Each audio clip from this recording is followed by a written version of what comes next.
ये एग्जाम के दृष्टि से बहुत ही महत्वपूर्ण क्वेश्चन है।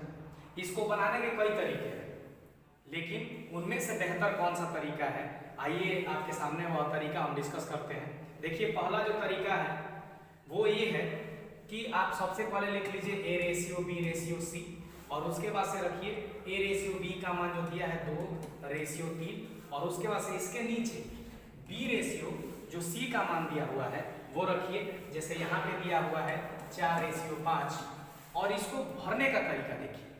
यहाँ से ये खाली स्थान है तो यहाँ पे 3 रखिए, और इसके आगे जो ये खाली स्थान है यहाँ पे 4 रखिए, और उसके बाद से टोटल का आप गुणा करा सकते हैं, आपका रेशियो निकल जाएगा। जैसे 4 गुना 8, और ये 4 तिहाई 12, और उसके बाद से 5 तिहाई 15, यानी कि a ratio b ratio c का मान जो आएगा वो आएगा 8 रेशियो 12 रेशियो 15। ये तो रहा पहला तरीका।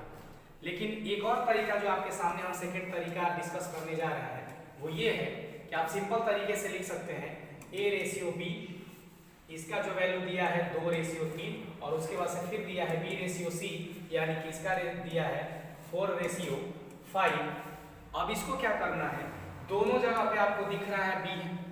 अब जब एक ही चीज है और इसका मान अलग अलग दिया है तो इसको हम बराबर करने का तरीका बताते हैं। यहाँ पे आप गुणा करेंगे, यहाँ पे देखिएगा, यहाँ पे जो गुणा करेंगे आप वो 4 से गुणा करेंगे। जब किसी भी रेशियो के एक अवयव में जिस संख्या से गुणा किया जाता है उतने से ही दूसरे में गुणा किया जाता है, तो यहाँ भी 4 से आप गुणा करेंगे। इसमें आप 3 से गुणा करेंगे तो इसमें भी 3 से गुणा हो जाएगा। अब यहाँ पे आपका रेशियो आएगा 4 गुना के 8, ये दोनों b का वैल्यू हो जाएगा, तो ये हो जाएगा 4 तिहाई 12, और ये c का 5 तिहाई 15।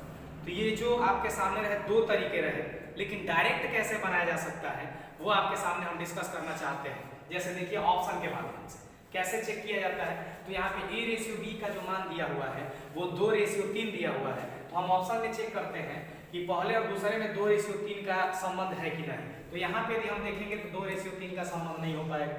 लेकिन ऑप्शन नंबर बी में यदि हम देखें तो इसको अगर हम 4 से डिवाइड करते हैं तो यहाँ पे आएगा 4 गुना 8, और यहाँ पे आएगा 4 तिहाई 12, यानी कि a रेशियो b का जो मान है वह 2 रेशियो 3 आ गया। अब चेक करते हैं कि जो b रेशियो c दिया है वह 4 संबंधी 5 आता है कि नहीं, 4 रेशियो 5 आता है कि नहीं। यहाँ पे देखिए, अगर इसको हम 3 से काटाते हैं तो 3 चौक 12, और ये हो जाएगा 3 पाँचे 15, यानी कि यहाँ पर जो आप रेशियो ऊपर लिखा हुआ देख रहे हैं उसका वैल्यू बराबर है, यानी कि आपका सही आंसर होगा ऑप्शन नंबर बी। तो ये तरीका है सॉल्व करने का। बहुत बहुत धन्यवाद।